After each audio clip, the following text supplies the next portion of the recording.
Welcome back to Louisiana Football TV Magazine. I'm your host, Lee Burkeen, with Art Moore, veteran from the NFL, currently in Louisiana. Before we go to Art, I want to thank Louisiana Cattlemen's Association, Louisiana Beef, Robert Joyner and his staff for really doing a great job with steaks tonight and food for all the staff and the guests. Appreciate them doing that, and support Louisiana Beef. Support what Louisiana Beef does and the Cattlemen Association. Robert Joyner and his staff will really appreciate that. I'm going to go ahead and go back to Art Moore. Art, getting back to NFL, Jim Plunkett. That's some good beef, by the way. It was good stuff. It was good stuff. Yeah, I played a couple of years with Jim, and Jim was a great quarterback. And then when he got traded to San Francisco, it was an honor to see a guy like Steve Grogan step in. Steve was a young guy, came in, did a great job for us, and had a great career in New England. And as we can see, the tradition is continuing. You know. Back in the NFL, you met O.J. Simpson personally on the field. I mean, actually, I met O.J. before then.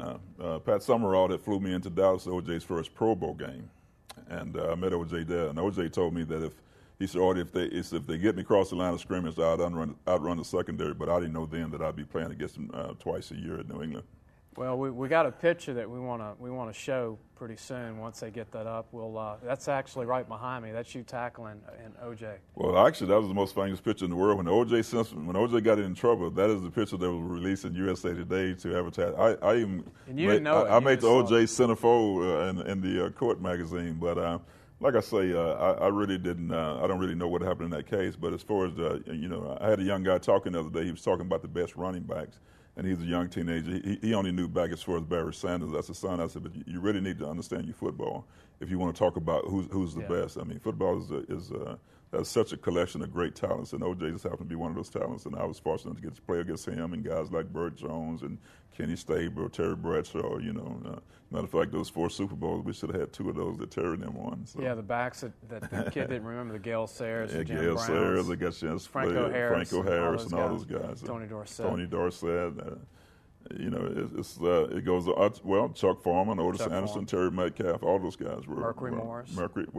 Miami Dolphins, Paul Warfield, man. We go got on and on. It goes forever. Also, Chuck Munson. And I'm really glad that I got a chance to play against that area. I mean, those are the legends of the game. Now, Earl Campbell.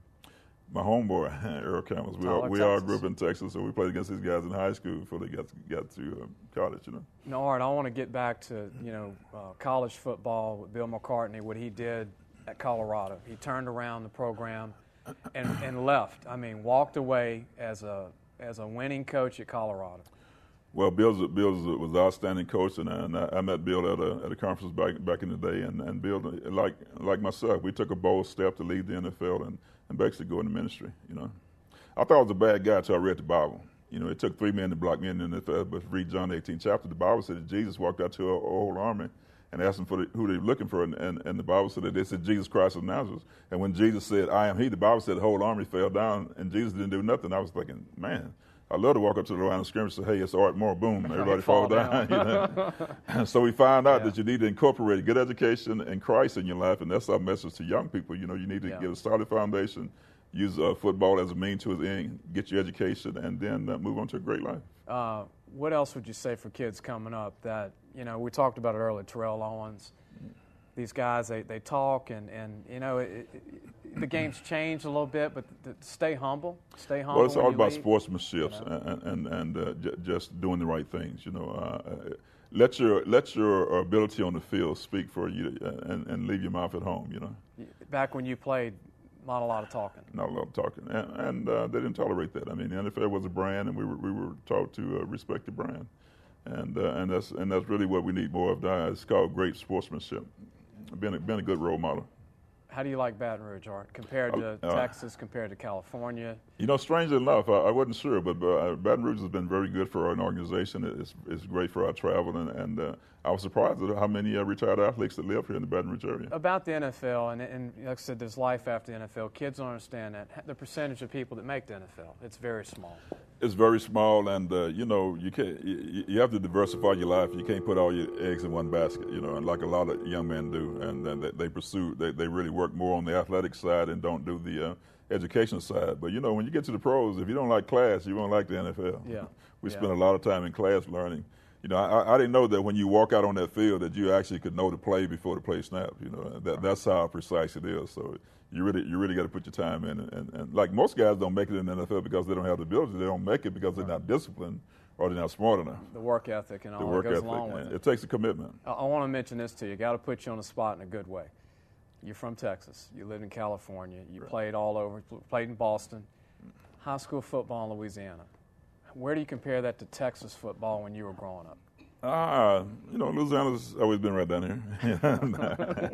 I'm just kidding. We have a fine young man who plays Louisiana football over here from Parkview. They beat us up a few weeks ago, and you know, so you know, you kid about that, but actually, there's great talent regardless of where you go. Texas, Louisiana, it's all about what happens on the field. Did you ever go to any high school games in California?